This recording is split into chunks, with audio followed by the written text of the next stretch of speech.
tanya jawab antar pasangan calon. Satu pasangan calon akan bertanya kepada paslon lainnya dan akan dijawab oleh paslon lain dan kemudian ditanggapi kembali oleh paslon penanya. Masing-masing paslon memiliki kesempatan yang sama untuk bertanya dan juga menjawab. Baik, kesempatan pertama saya berikan kepada paslon 1 untuk bertanya dengan subtema. Ada 6 subtema saat ini yang akan dibahas, yakni diantaranya penguatan ekonomi lokal, pemberdayaan perdagangan dan koperasi, dan pengembangan pariwisata berbasis potensi daerah. Itu 3 subtema untuk segmen keempat ini.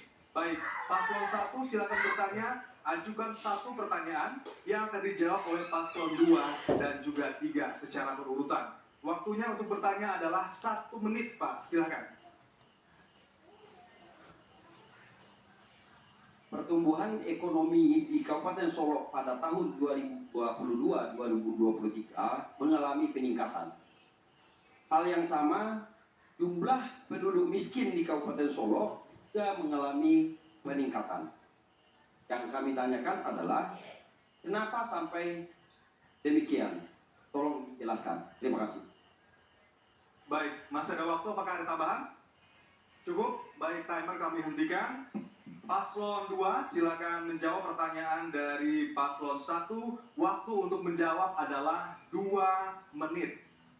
Dimulai sejak Anda berbicara. Silakan Bapak Ibu. Terima kasih, pertanyaannya Abang Damudi. Tapi pertanyaannya kurang pas karena kami belum menjabat. Mungkin itu sebagai doa dari Abang Dam untuk bersemi menjabat. Tapi tidak apa-apa, kita terangkan juga bahwasanya masalah kemiskinan ini kita tahu beberapa tahun ini kita dilanda COVID. Kan?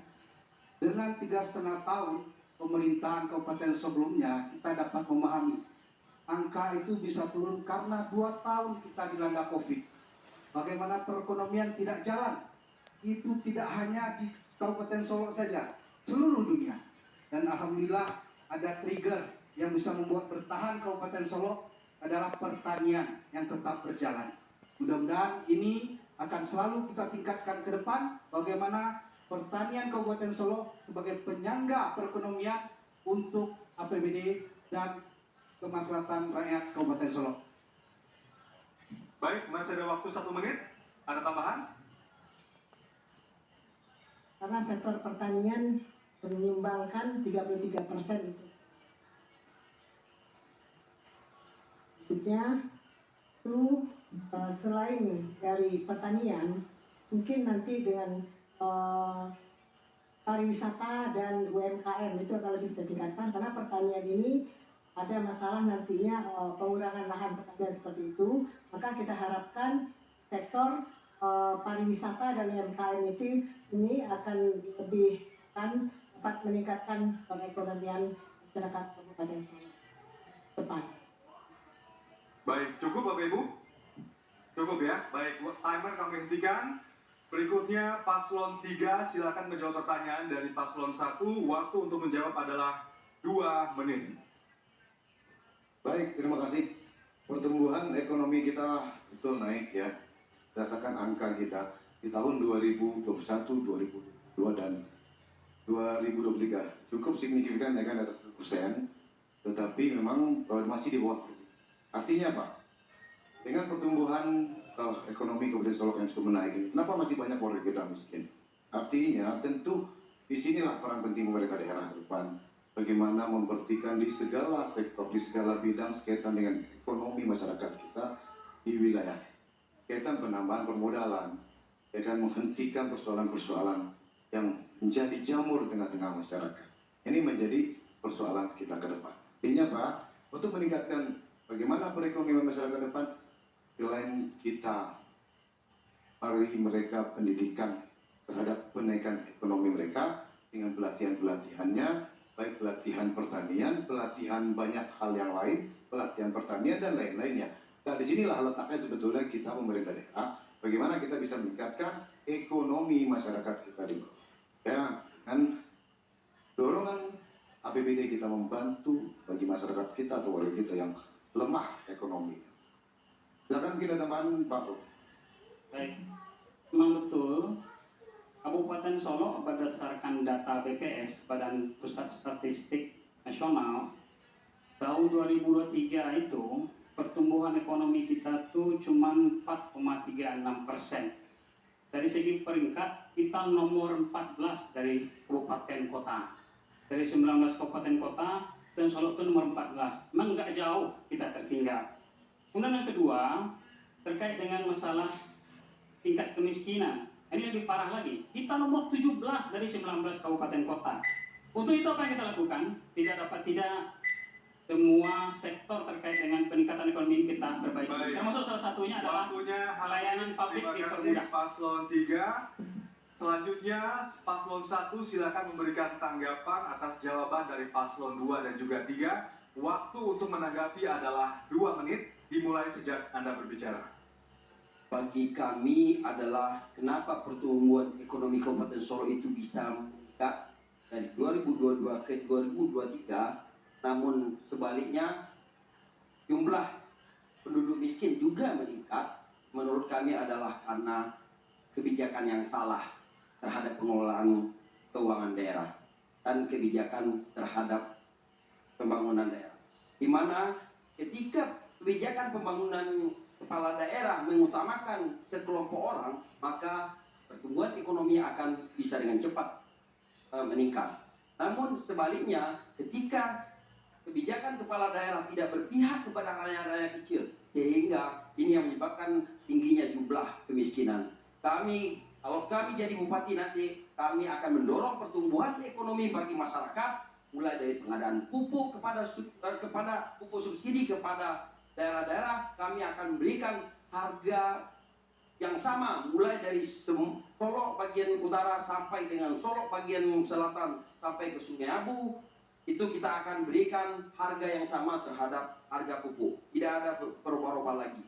Kemudian kedepannya kami juga akan memberikan infrastruktur untuk peningkatan perekonomian masyarakat, sehingga masyarakat kita bisa bertumbuh dan berkembang, serta kami akan mengangkat bagaimana UMKM di Kabupaten Solo itu bisa tumbuh, sehingga samping pertumbuhan ekonomi bisa meningkat dan jumlah penduduk miskin juga bisa berkurang. Maka diharapkan ke depannya Kabupaten Solo yang saat ini posisi di 3 terbawah, kami berharapkan di masa kepemimpinan kami nantinya, kalau kami menjadi bupati, kami berharap 3 di atasnya lagi. Terima kasih.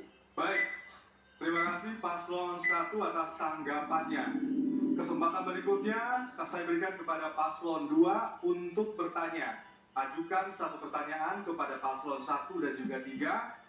Waktunya 1 menit, kemudian akan dijawab oleh Paslon 1 dan 3 dengan waktu 2 menit, dan ditanggapi kembali oleh Paslon 2 dengan waktu 2 menit. Waktu untuk bertanya adalah 1 menit, dimulai sejak Anda berbicara. Silakan. Ekonomi kreatif memiliki 17 subsektor dan pemerintah daerah hari ini didorong untuk menetapkan subsektor unggulan, subsektor lokomotif, dan subsektor pendukung. Apa potensi daerah yang dimiliki Kabupaten Solo yang dapat ditetapkan menjadi subsektor unggulan dan subsektor lokomotif menurut saudara? Baik, waktu masih ada, apakah tambahan Ibu? Cukup. Baik, Paslon 3, silakan untuk menjawab. Waktunya adalah 2 menit.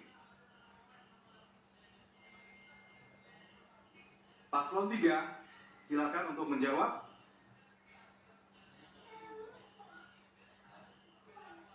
Dua menit Pak, dimulai dari Anda berbicara, silakan. Baik, terima kasih. Dari 17 subsektor tadi ya. Sektor untuk ekonomi kreatif hari ini kalau kita melihat ekonomi kreatif hari ini sangat banyak. Menurut saya, ekonomi kreatif hari ini banyak sektor sebetulnya. Baik dari digitalisasi kita rasakan hari ini. Banyak anak-anak muda hari ini dengan betul-betul mendapatkan dan tumbuh dia di sana. Mempunyai suatu nilai yang begitu luar biasa. Media sosial hari ini menumbuhkan ekonomi baru bagi wilayah kita. Dan ini adalah salah satu subsektor yang hari ini saya rasakan dampaknya bagi para anak-anak muda yang dengan kreativitas mereka menunjukkan jati diri mereka, mereka menunjukkan ini loh saya, bahwa saya hadir di Solok, saya sebagai anak Solok, saya adalah menyumbang juga terhadap kreativitas yang ada di Solok. Selain itu, bahwa subsektor lainnya sangat penting dan banyak saya rasakan di sini untuk nilai-nilai kreativitas, baik seni, banyak para pelaku seni kita, banyak para seniman kita, banyak anak-anak muda kita, banyak sanggar-sanggar kita yang tumbuh hari ini. Dan hari ini sudah mulai menumbuhkan sektor baru untuk ekonomi baru di salah satu 17 subsektor kreatif yang ada di wilayah Kabupaten Solok. Insya Allah, apabila kami diberikan amanat untuk itu, kami akan bekerja keras bagaimana menumbuhkan kreativitas di tengah-tengah anak muda. Dan hari ini adalah kreativitas kita masyarakat Solok, dan khusus anak-anak muda ini adalah kebangkitan untuk anak-anak muda Kabupaten Solok di bidang kreativitas. Terima kasih. Silakan, Bobo. Baik, 17 subsektor industri kreatif ini nanti akan kita himpun di Nagari Kreatif Hub. Insya Allah, Nagari Kreatif Hub ini nanti akan menghimpun seluruh potensi terkait dengan sektor industri kreatif ini. Baik, waktunya habis. Paslon 1 berikutnya silakan menjawab. Waktunya adalah 2 menit dimulai dari Anda berbicara. Silakan, Pak. Bagi kami sudah terpikirkan dari awal bagaimana kondisi Kabupaten Solok untuk bisa maju. Bahwa dalam program visi dan misi kami sudah menetapkan program kami satu dari satu rumah kreatif. Kami mengharapkan nanti emak-emak yang ada di kampung-kampung bisa berkreasi, bisa bikin PY, nanti salurkan ke rumah-rumah kreasi. Nanti dia bisa, rumah kreasi ini bisa memberikan pemasaran yang lebih luas dengan pola pemasaran yang lebih kompetitif nantinya. Begitu juga saya nanti anak-anak muda yang bisa berkreasi, memberikan game-game online apa semacamnya, tidak hanya untuk hura-hura. Kami akan berikan pelatihan-pelatihan kepada generasi muda, seperti contoh pasar saham, hingga bisa berproduktif. Jadi penggunaan handphone nantinya tidak hanya untuk game-game yang tidak berguna, tapi bermanfaat bagi untuk pembangunan perekonomian ini untuk menopang keuangan keluarga. Ekonomi kreatif itu lebih kepada mempunyai nilai tambah. Mempunyai nilai tambah, misalnya ada kerajinan tangan, kemudian desain, musik, fashion, dan lain-lainnya. Panjang mempunyai nilai tambah dalam pandangan kita ke depan, seperti apa yang disampaikan Pak Bupati tadi. Memang kita ingin ke depan adanya rumah kreativitas. Rumah kreativitas anak muda yang terdeteksi nanti punya kemampuan kerajinan tangan misalnya, yang mempunyai nilai tambah, yang ada beberapa tempat sebetulnya di Solok itu, di Kota Baru, kemudian anak-anak itu membatik, kemudian dengan memakai alat, batik. Baik, waktunya habis. Terima kasih Paslon 1. Berikutnya Paslon 2 silakan memberikan tanggapan atas jawaban dari Paslon 3 dan juga 1. Waktunya 2 menit. Silakan, Bu. Pada subsektor unggulan kita yaitu kuliner. Saat ini rendang telah mendunia, juga dengan beras Solok. Hal ini bisa dapat menjadikan sektor unggulan dan memberdayakan pelaku ekonomi kreatif dan UMKM yang ada. Selanjutnya subsektor lokomotif yaitu seni, pertunjukan, dan fashion. Dimana saat ini kita memiliki banyak sekali komunitas seni dan juga potensi fashion berbasis tenun dan sulaman. Ini dapat menjadi sektor lokomotif dalam mendorong potensi unggulan yang kita miliki. Melalui program unggulan Gen Z Kreatif, kita siapkan talenta terbaik untuk Solok Seni. Baik, memang sepertinya dari tadi jawabannya tidak ada pernyataan mana sektor unggulan dan mana sektor lokomotif. Ya. Jawabannya lebih mengambang, mungkin karena melihat searching dulu di handphone, saya nggak tahu. Jadi kita memang membangun Kabupaten Solok itu tidak hanya dengan program mengambang, jelas mana sektor unggulan, mana lokomotifnya.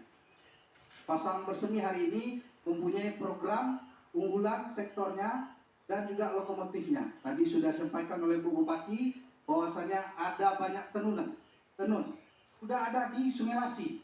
Ini yang akan kita tingkatkan.